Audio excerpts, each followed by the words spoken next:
It's Pat and Stu for Glenn today. He's back tomorrow. Should be anyway. I know he had some issues with American Airlines. Yeah, did we get an update on that? Did he get home? Sarah, any idea? Did Glenn survive the airport situation that he had to deal with? I was told he'll be here. I'm hoping he'll be here. Okay. It sounded like trials and tribulations of Glenn Beck. You know? Yeah. I mean, he was. I feel very scared of what we're going to get on the air tomorrow. It could just be a 3-hour straight monologue about how much he hates American Airlines. We'll see. Yeah, we'll see. Well, that would be fun. Actually, that would be great. I would enjoy that because I share some of that enmity for American Airlines. Funny, they suck. I've had nothing but good experiences Seriously? with them. Yeah, they've been totally fine. I mean, and that's the one I fly all the time because it's in Dallas. Yeah. Yes. Their hub is here, so every flight is basically American Airlines unless you intentionally try to avoid it. But I've had nothing but good experience. It's so funny. I mean, okay, well, good. That's the way it works, I suppose. Maybe they just. I think the thing to consider is maybe they just don't like you and Glenn. That is a possibility. You know? And a lot of people say that. I've been reading it online a lot last couple of days. A lot of people just saying, Glenn should stay in Europe. And Pat needs to go away. No, they like you. It's mostly Glenn. All right. So what are your thoughts on gain-of-function research? Are you a big fan? A huge fan. Huge fan of gain-of-function? Can I give you a very, very mild hot take here on gain-of-function research? Mildly hot. Mildly hot. It's not sizzling. Okay. It's not overheat. It's not going to burn the roof of your mouth. It's not going to be one of those situations that you're going to be like, oh gosh, the roof of my mouth, it feels all like just the skin is coming off. It's not that type of take. Okay. It's a mildly hot take. First of all, gain-of-function research should be banned. So that's I'm going to tell you right now, it's not any hotter than that. But secondarily, I think I'm the only person left that could theoretically see a benefit to it. Like I thought, it's a mildly hot take. If we were responsible as a species, right, which we're not, if governments were competent, and they're not, if all these things existed, you could paint me a picture in which actually you get a lot of good out of gain-of-function research, trying to figure out, hey, okay, you make a disease a little bit more applicable to humans, that it could be spread, and then try to cure it. If it was in the perfect circumstance, sure. You could see why getting ahead of something like that might be beneficial. Guess what? We don't live in that perfect circumstance. It just never happens. It never happens. The problem. And it's, by the way, we've talked a lot about this. This is 2025 now. The gain-of-function thing really should have been shut down completely in 2020. At the very latest. That being said, it's not. I mean, we're just hearing about this from Trump, which is the executive order. Yeah, he banned it yesterday. He banned what? He can't ban it. Here's the thing. Donald Trump can't ban gain-of-function research because a lot of it's done in China. Well, yeah. It's got nothing. Now, but he can ban funding it. He can ban it happening in American. Well, there's some limitations, obviously, to executive orders, but he can ban and target it here in the United States from happening. He can ban our funding that research. But like President Xi doesn't listen to Donald Trump's bans. Since when, though? Is that a new thing? He's been really consistent on that front. Yeah, he doesn't seem to care at all about what we say. All right. Up to and including, hey, can you guys tell us if you release a virus that's going to kill millions of people? They don't even tell us that. No, they did not. And they still... I just saw a thing last week where they were still blaming us and claiming that we're trying to pin the blame on them. Yeah. I think the entire world knows it came from the Wuhan lab. I think that's pretty clear by now. Pretty clear now. I mean, even the left has settled in on that here in America. Now, of course, they are going to deny it to the end of time. Yeah. Because they have no pressure to give the truth to anybody at any time. And never do. No, never do. They don't. So I think this is a decent step in the right direction. Let's stop it here. Let's stop it where we can. Let's not fund it anywhere on the planet. Necessary and entirely behind schedule. Not because of Donald Trump's fault, by the way. This is something that should have been done in the Biden administration at the very latest. But the fact that he has to, it's almost insulting to all of us that this still has to happen. Did you see RFK Jr. was talking about it? We have that on clip 4. Okay. RFK Jr. talking about gain-of-function research, kind of making a relatively cogent point. In 2014, 3 of those bugs escaped from U.S. labs, and President Obama declared a moratorium on future use, and instead a lot of that research was moved offshore to the Wuhan lab. And it launched bioweapons arms race all around the country, all around the world, so that China's engaged in it, developing all kinds of weapons using AI and CRISPR technologies that are really devastating. Russia is deeply engaged in it, Iran and many other countries. It's a kind of weapon that always has blowback. There's always bad news. And the justification for this kind of weaponry and these kind of research was always that we have to do this, to develop vaccines to counter a future pandemic. In all of the history of gain-of-function research, we can't point to a single good thing that's come from it. And today, I commend President Trump for his courage and his vision in ending U.S. bioweapons research. Wow. You can't point to a single good thing that's come from it. Yeah, I mean, bioweapons research not really a something that we Not should super be successful. playing around with. Yeah. I think if you want to make the argument against this, is the research is going to happen probably, and if you say we're not going to do it in the U.S. borders, you have no control over it. Where if it happens here, maybe you do. I understand that argument. It's not compelling to me, though. I think it's true at some level that this research is going to continue in places like Wuhan, in BSL-2 type laboratories that cannot handle it under any circumstances. I mean, I am really skeptical of it at the highest levels of security, but they're at places where like they should be handling, the lowest level disease, like, hey, how do we cure the sniffles? Like that, they're in that type of labs. Yeah, those types of labs doing gain of function research on bat diseases we don't understand, and that's been going on the entire time. We just haven't had another one of these big outbreaks, but like it is around the corner at some point. This is not a problem that is over. Do you think, Pat? No. I mean, we're told all the time to prepare for the next pandemic. It's almost like, I mean, they talk about it so much, you almost think, well, are you preparing the next pandemic to release on us? Is that how you know that one's just around the corner? I mean, we do know, though, that these things happen. They do. They happen with or without government research. They happen. This is part of life as a human being, unfortunately. Yeah. I don't necessarily think that at the Wuhan lab they released COVID-19 on purpose. No, I don't think so. I think they screwed up and it got out and they didn't want to admit it. It's not completely out of the question. No, it's not for the Chinese especially. With the Chinese, I don't think that's what happened, though. I mean, it certainly deserves an investigation, or deserved. I think we've seen, I've read a few books on this over the years, and they looked pretty closely into this. You never will know. Yeah. Virus by Alina Chan and Matt Ridley is a good one to look at how the real scientific evidence behind how this came out. Their conclusion was largely that it came from the lab unintentionally. And when you say unintentionally, that means like, oh gosh, this thing happened to them. Well, I mean, that's not exactly what we're saying either. What we're saying is they were doing risky research in a lab that was not prepared for it in a totally discredited way. And that wound up leading to a release that they didn't try to infect their people with, but was egregious when it comes to just the recklessness of the situation. And the evidence does point back to that lab pretty convincingly. Did you see the documentary Contagion with Gwyneth Paltrow? She was in that documentary. Yes, yeah. In fact, she was patient 0, if I remember correctly. We lost her. We lost her. Yeah, we lost her. She continued to have. I think she had a bunch of posthumous projects already in the bank. She did, because I did see movies with her after that.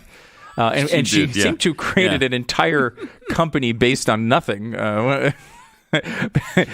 Goop. After somehow she survived that documentary. Kind of weird. I don't know exactly how it works, but I think, like you said, she had a big catalog of movies she'd already done that were already in the can, and so. But she showed us how these things can happen, right? I mean, you go to dinner sometime and Hong Kong or wherever she was in the beginning there, and you just start spreading it before you even know you've got any symptoms. So it can happen, and it often does. It does, and it can. And it is I mean, this going way back before COVID, we talked about this on the air a bunch of times, that it is one of the most serious threats to human life. Mm-hmm. It really is. It's because of the way COVID was handled, and because of the way the government dealt with it and kept your 7-year-old home from school for 4 years. I don't know how we're going to deal with the next one, because I think rightfully so, 75% of the population is going to be like, I am not listening to anything you say this time, right? Like, and I don't. Right. I don't know if that's the right approach either. I think we may go too far on that, because these are real. They can happen. And likely the next one that happens is going to be met, if it happens anytime soon, is going to be met with such resistance. Yeah. Rightfully so. Yeah. I mean, they misled us. They lit their credibility on fire for multiple years, and it's going to be really hard to deal with this in any sensible way. And they're a little bit like Chicken Little, too, because everything is just a catastrophe. Measles are a catastrophe. I had measles when I was, you probably didn't. I did not. Did you have it? No. I had measles. Most people my age had measles. And in fact, a lot of times your parents would get you together with people with measles, so you get it as a child and not have to wait till you're an adult when it's more serious for you. That's how vaccines started, basically. Yes. That's back long time ago. Yeah. I mean, it was like, that might not necessarily be the best approach, but still, it was. Might not. It might not. But I mean, obviously that's going around quite a bit lately. But we treat it much differently now. Yes. And we should. Like, it is super, super contagious. It is contagious. Is among the most contagious things. It's just not among the most deadly, but it is contagious. 888-727-BEZK. More coming up in 1 minute. NMLS 182334. NMLSConsumerAccess.org. APR for rates in the 5 starts at 6.799% for well-qualified borrowers. Call 800-906-2440 for details about credit costs and terms. Have you ever cleaned out a drawer and found an old gift card with like $12 on it? Maybe not enough for a steak dinner, but free money. Now, imagine finding hundreds of dollars in your budget every single month just sitting there. And that's what it kind of feels like when you get your financial house in order and get American Financing involved. They're not a bank. They don't try to, cram you into one-size-fits-all solutions. They're salary-based mortgage consultants whose only job is to help you save money, whether you're refinancing your home or consolidating debt or setting up a smarter plan for that new house that you've had your eye on. American Financing looks at your entire financial picture and helps you make sense of it. You don't have to be rich. You don't have to be a financial genius. You just got to make a call. And with interest rates constantly shifting, timing really matters. So if there's money hiding in your monthly budget, let American Financing help you find it. It's American Financing at 800-906-2440, 800-906-2440. You can reach them on the web as well, AmericanFinancing.net. It's AmericanFinancing.net. 10 seconds, station ID.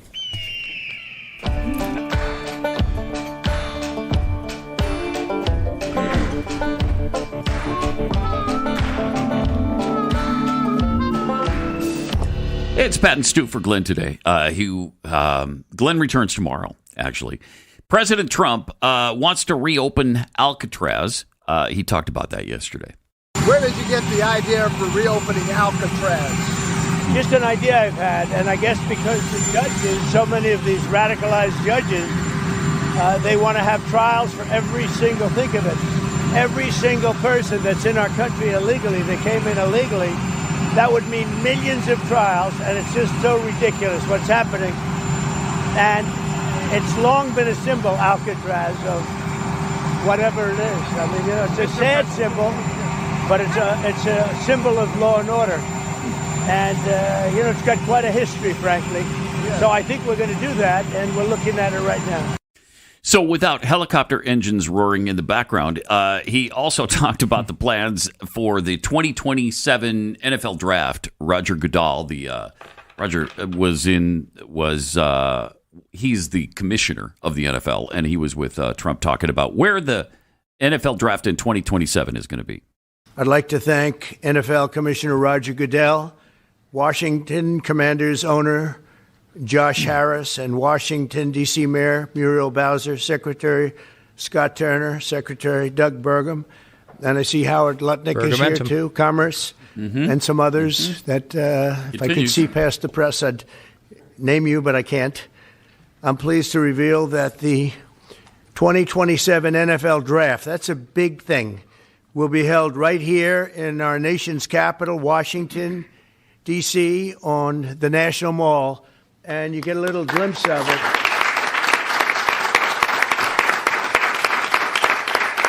It does look impressive, the site. Yeah. It looks really I don't cool. think, I was just saying to Roger, I don't think there's ever been anything like that. That's a good idea. In fact, maybe we could use it for other things also. I have an idea. It's going to be beautiful. It's going to be something that nobody else will ever be able to duplicate that, I don't suspect.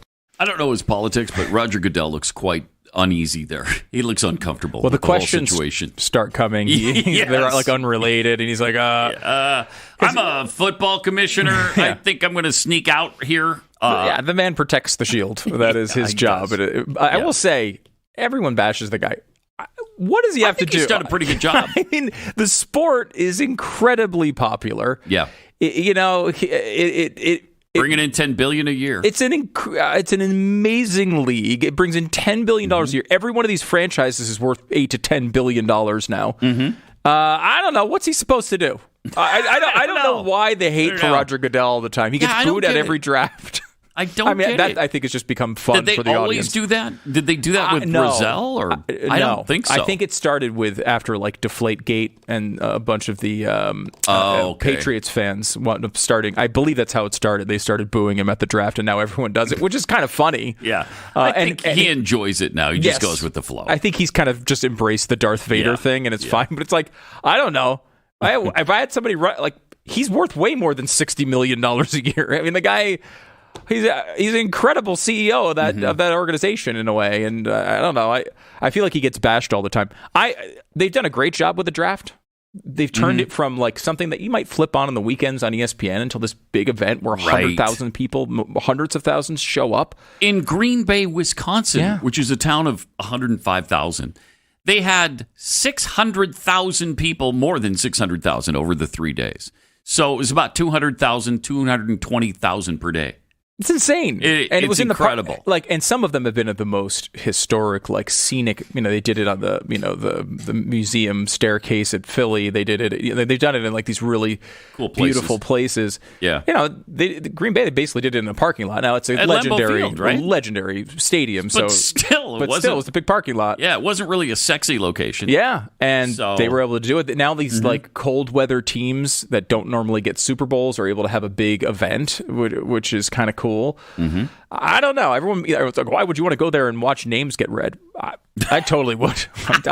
Would you go? I think I did go. Yeah. I went to they had one in Dallas, and I went to one of the nights. Now that one was inside the stadium where they actually did the picks and everything, if I remember right. It's, It's weird. For some reason, it's like not connecting. I think I went to one. Maybe I'm making the story up. No, I believe I did. And it was fun. It's just like, it's a fun event to get around a bunch of other football fans. Yeah. And, you can eat and you can drink and you can go sit down. And these are huge moments when these guys get picked and it's fun. You talk about it. You make fun of the picks. You boo the teams you hate. It's a great event. You boo Roger Goodell, the guy who makes $60 million a year. Maybe that's why they're booing, because they're not making $60 million a year. Part of it is just rich guy envy. Yeah. Which, again, I don't know. America now, like, we have to just boo every guy. Elon Musk, he's bad. He's got money. I'm like, oh gosh, yeah, what a terrible thing. I don't know. I came from an America in which I aspired to have lots of money if it was possible. I would enjoy it. So I don't know why we hate everybody who's rich these days, but that's what we're supposed to do. This is Glenn Beck. Did you know that just like here in the U.S., Israel celebrates their Independence Day? In case you missed it, this year, Israel's Independence Day was just a few days ago on May 1st. But for the people of Israel, freedom is really nothing more than a daily struggle just to survive. There's no real peace, only terror. It's difficult to find moments of joy while there's so much suffering. And the Israeli government relies on the International Fellowship of Christians and Jews for its ongoing help to make sure the elderly, the sick, the wounded soldiers, and impoverished families don't fall through the cracks. We can't even imagine the courage of the Israeli people. They're so brave and worthy of our prayers that we'd like to ask you for a gift to the fellowship today. It'll provide life-saving aid, medicine, hearty meals, safety, and comfort. And I believe when we bless God's people of Israel, we unlock God's blessing in our own lives as well. So show your support for Israel by making a life-saving gift today. Call and make your gift at 888-488-IFCJ. That's 888-488-IFCJ, 4325. Or go online to supportifcj.org. One word, supportifcj.org. Glenn Beck. Miss a show? Listen anytime, anywhere podcasts are found. Stick around. More after the break.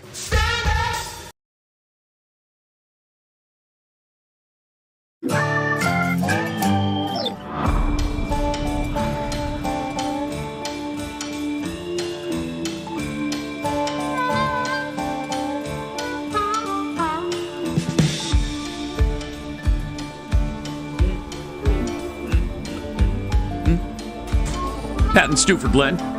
888-727-BECK. President Trump was also asked yesterday who blew up the Nord Stream pipeline. And here's what he had to say about that. I've been dying to ask you this question for a long time, which is that 2.5 years ago, the Nord Stream pipeline blew up. Yeah. And despite what people like John Brennan and all the hawks said, you were one person who said Russia probably did not blow up its own pipeline. If you can believe, they said Russia blew it up, yeah. And so I'm wondering now that you're president, if you would consider launching a formal investigation into what happened there and who actually did blow it up. Well, probably if I asked certain people, I'd be able to tell you without having to waste a lot of money on an investigation. But I think a lot of people know who blew it up. But I was the one that blew it up originally because I wouldn't let it be built. And then when Biden got in, he allowed it to be built. Okay. Was it you, Pat? Do you know who blew up the? Was it? I just plead the fifth on that. That's fascinating. Yeah, I like why we don't need an investigation. I already know who it is. I want to know now. Now I want to know. Come on. Okay, who was it? He knows how to tease something, though. He knows. Yeah, he does. He knows how to build up the you excitement. Think we blew that up? Because I think there's a possibility. There was definitely accusations of that. There was a story that came out too about that they followed around a ship of people from we were the Ukrainians. Yeah, the Ukrainians who went around and did that, and yeah, it was pretty detailed. They got drunk one night and decided to blow up the pipeline. However, in that report also said that the Ukrainian government was behind the effort. Like they were excited about the effort, and they had. The way the story went, if I remember correctly, Pat, correct me if I'm wrong, but Zelensky was like, yeah, let's do it. Yeah, I think so. And then we said, this was the reporting at the time, we were like, no, don't blow it up. Yeah. And Zelensky supposedly tried to stop it, but then was unable to get it stopped because they had already left. Now that part sort of falls apart to me there. Yeah, that's a little fishy. And it's obviously pretty convenient to us to be able to say, "Oh, we tried to stop it. We tried. Did not couldn't want get in touch that. with them. What are we going to do? They're going to come up with cellular telephones? I mean, it's not space. This isn't Star Trek. We have no way of communicating unless they had a landline. Of course, they said they went offline, which would make sense if the story were true. However, I think there's details around it that I don't necessarily 100% believe. It would be nice to find out once and for all, though. I think all of us would probably like to know, but we probably never will. Probably won't. The other topic that came up yesterday with President Trump, he covered a lot of stuff. He talked about Mexican president being scared of the cartels.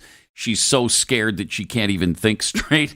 Here's what, because he's offered to send, the U.S. military into Mexico to deal with the drug cartels. And she said no. So here's what he said about that. It's true. Absolutely.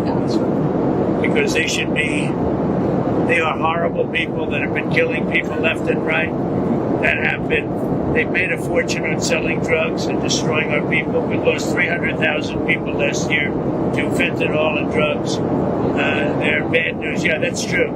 If Mexico wanted help with the cartels, we would be honored to go in and do it. I told her that. I would be honored to go in and do it. The cartels are trying to destroy our country. They're evil. And, we had 300,000 people die last year from fentanyl and all of that. We had millions of people brought into this country that shouldn't be here. The cartels brought them in. So if she said that I offered to do that, she's 100% right. Are you disappointed that she denied that request, that she doesn't want Well, she's so afraid of the cartel she can't walk, so, that's the reason. And I think she's a lovely woman. But the president of Mexico is a lovely woman. But she is so afraid of the cartels that she can't even think straight. It's nice to know she's lovely. Mm-hmm. That's good. Mm-hmm. I will say, you cannot tell just an incredible difference between two presidents where we get answers on every issue every day from this guy. He's out there talking. You can hear even his voice is starting to give. He's talking so much to the American people where we didn't hear word one. I mean, how long did it go? Multiple years without a meeting with Congress between Biden and his congressional leaders and parts of the cabinet. Multiple years. And he did a fraction of the press conferences that other presidents have done. And I don't even honestly, Trump is going above and beyond when it comes to this. I don't even expect this much communication. It's why you have a press secretary. He almost doesn't need one. Well, as we discussed yesterday, he loves it. He loves it. He likes the back and forth. He likes when people push back. He likes to slap people down when they deserve it. And so I think he just enjoys the exchange. Mm-hmm. And we get a lot of information out of it. We do. When was the last time you even heard about the Nord Stream pipeline? It's been a long time since I've even heard that discussed or brought up. And so the Zero Hedge guy was only too happy to bring that up. Now, will we ever find out the truth on that one? I don't know. And will U.S. forces ever go into Mexico and deal with the drug cartels? I don't know, but we'll see. I mean, he has alluded to the fact that it's a definite possibility all along, ever since he declared them a terrorist organization, which enables us to go after them now. Although, you want the permission of Mexico if we're going to go into Mexican territory. That would be a problem if we violated their sovereignty in order to go in and take care of the drug cartels. Certainly something we would be upset about if that happened to us. Yes. Again, there are some... there's some arguments that are made that you can do that in limited ways when the threat across your border is as real as it is. So there's some leeway on some of that, but generally speaking, that's the better way to go. You go there, get the you want it to be friendly, work with them. Again, that's certainly the way that Trump is trying to do it here, and I think makes a lot of sense. Obviously, we could start a full-out war and go in there and go after the cartels. Trump doing his best to avoid that. There's, you want to, which I think is prudent. Yes, I would agree. Yeah. He also discussed the plan for self-deporting illegal aliens in this country. Let's cut 10. What we thought we'd do is a self-deport, where we're going to pay each one a certain amount of money, and we're going to get them a beautiful flight back to where they came from, and they have a period of time. And if they make it, we're going to work with them so that maybe someday, with a little work, they can come back in if they're good people, if they're the kind of people that we want in our company, industrious people that could love our country. And if they're not, they won't. But it will give them a path to becoming, to coming back into the country. If they miss that limit, they're going to be taken out of our country. And they will never get a path to come back in. And it'll be a much tougher process. And it's called self-deportation. And by doing that, you're talking about so many millions of people. And I think we've even offered to pay $1,000 to them and to give them a free flight back home. So it's a pretty good deal. You think of it. Yes. So, especially if you're going to wind up getting deported anyway. Right? Like I could see you might say, well, I'm making much more money than I would make at home. Do I really want to leave for $1,000? Well, first of all, you should leave anyway because it's the wrong thing to do for you to be here illegally. But secondarily, like when the alternative is running around, we're told all the time they're kept in the shadows. Exactly. They're looking over their shoulder the whole time they're here. Every Maryland father ends up in a El Salvadorian prison. Right. So why not take the $1,000 and get the free flight and go back and have a chance maybe to come back later the right way? Yeah. It's not the worst deal in the world. My favorite part of the entire thing, though, is how they just took the CBP One app and just changed it to CBP Home. which is, so they had this app that Biden came up with, which was like, hey, here's how you can come through the border without really any effort whatsoever. Register here and come across, like making it as easy as possible for illegal immigrants to come across the border in some sort of like pseudo-legal way, right? Like we went through the app. What do you mean I'm illegal? It was that type of thing. And they just took the same app that you already had loaded on your phone and just switched it over to CBP Home, meaning go home, and put in messages of like get out, basically, over and over again. And now that's how you register for the $1,000 and the flight. You can go right through that app. That's great. So nice and convenient by the Trump administration. Yes, it is. And, again, just the attitude adjustment here has made all the difference in the world. It's gone from, 10 to 12,000 people per day coming across the border illegally to a few hundred per day. I mean, it's a 95% drop in people even attempting to come across the border. We saw some footage over the last couple of weeks about footage between during the Biden years and how crowded it was, people coming across the river and coming across the border. And under those overpasses where you had thousands of people waiting to be, I guess, processed into America.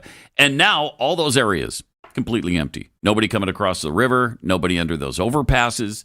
It's a completely different feel just from the attitude adjustment alone. And then you have Tom Homan, who has definitely sent a strong message to anybody considering coming here illegally or being here illegally. Here he is yesterday on self-deportation. Explain to us your hopes for this program. Well, look, and if you look at what Biden administration did, he gave a free airline ticket to the city of their choice. When they got arrested by the Border Patrol, they picked what city they want to go to. Free hotel room, $500 a night, 3 meals a day, free medical care, and work authorization. So we're in the export program. So we're turning the CBP Home app, reversing it, and sending people home. But the president's right on the cost savings. I mean, rather than, especially in sanctuary cities where it used to be one agent can arrest one bad guy in a county jail, now we got to send a whole team for officer safety reasons to look for these people out in the public.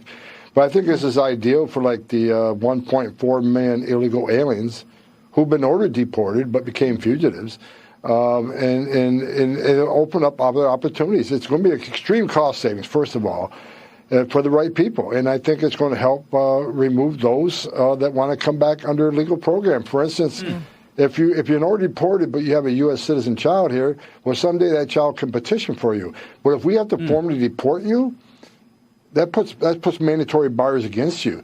Even if you, in other opportunities, you can come back on a student visa, a visitor's visa, and come back the right way. But if we have to formally go through the process of seeking you out and deporting you formally, you get all these bars that shut off all these future programs. So it'll be an immense cost savings. I think you're looking at like a 75% cost savings. Look, the criminals, we're still going to have to go find the criminals. The criminals aren't going to take advantage of this program, but we got to keep looking at the criminals. This is about the other population.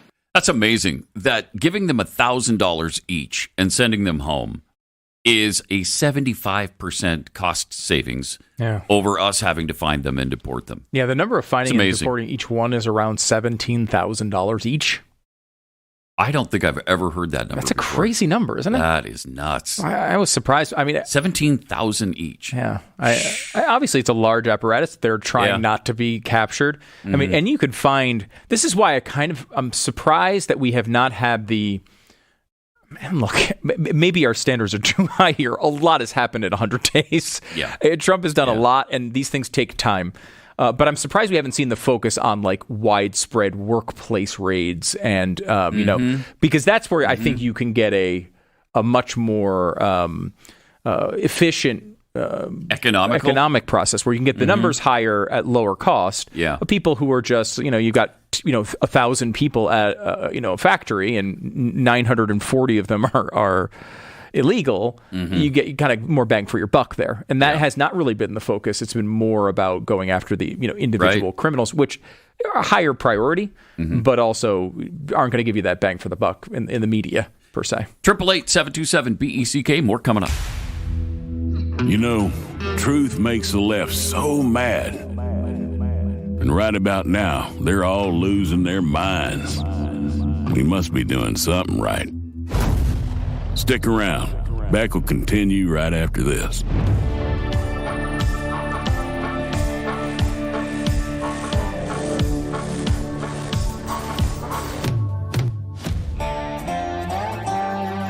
This month and every month, we remember the over 66 million babies whose lives have been senselessly sacrificed on the altar of abortion. Surely, the left doesn't understand the repercussions of a land that takes the blood of the innocent. And that should only motivate us more to save more babies and their moms. Preborn is a network of clinics, and they fight every day to save more babies and more moms. To date, they've rescued over 300,000 babies' lives by introducing a mom to her child on an ultrasound.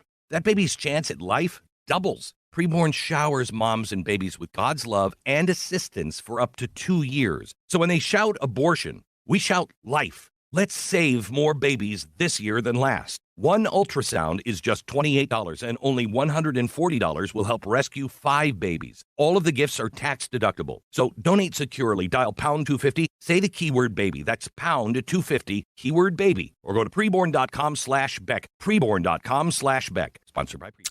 Let me ask you a couple questions. Are you unknowingly funding the destruction of American values with every investment you make? I know it's a big accusation, but have you thought about it at all? Do you know if your hard-earned money is being funneled into companies that actively oppose the agenda that you believe in and undermine everything that you care about? Most people have never really thought about these questions, but the truth is your investments don't just sit quietly in an account. They move, they influence, they vote. Through shareholder proxy voting and corporate leverage, your dollars may be helping push policies you would never support in a million years. But it doesn't have to be that way. Your money should work as hard as you do, and it should reflect your values. That's why I trust Constitution Wealth. They're a team of financial professionals who understand what matters to patriots like us. They help you build a portfolio that not only grows your wealth, because that's really important too. You can't just give up on the growth that you need. You need to retire someday. But it also strengthens the parallel economy, and every dollar becomes a statement. It becomes a choice, a stand. It's not just about personal finance. It's about taking control of the future of our country. Because when we invest wisely, we send a message. We will not be the silent shareholders anymore. Take control of the future of America. Don't get complacent. Visit constitutionwealth.com/please. You can get there, get a free consultation set up really easily. It's constitutionwealth.com/please. This is your money. It should go to support things that you actually support. constitutionwealth.com/please.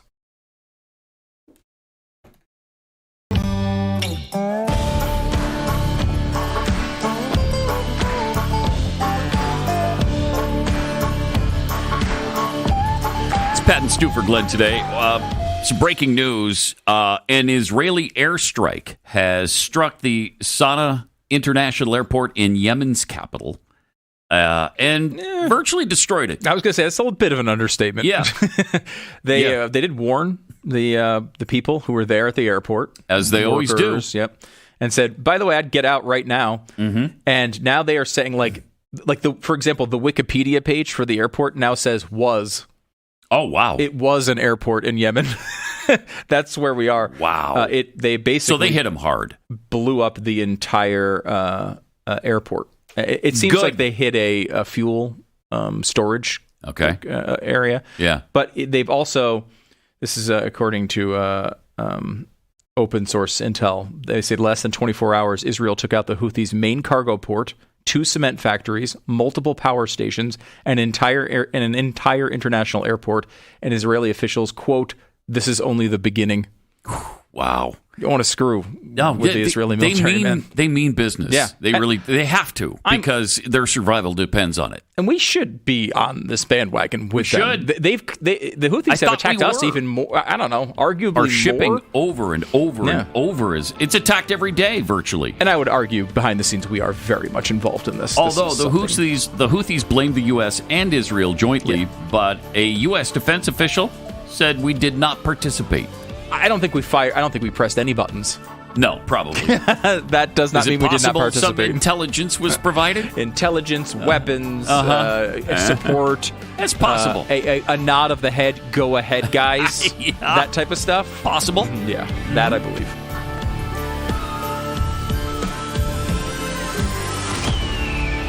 This is Glenn Beck.